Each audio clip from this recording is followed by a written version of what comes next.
ndako chéri takeaway sito yo takeaway sombi na yo ba produit alimentaire kondulu ezali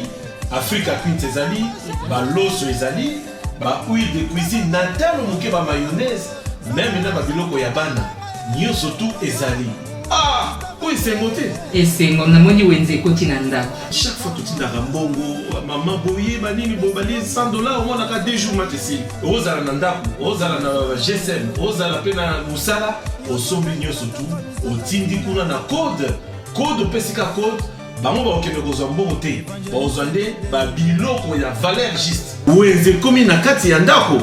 mais oyo esili te chéri ah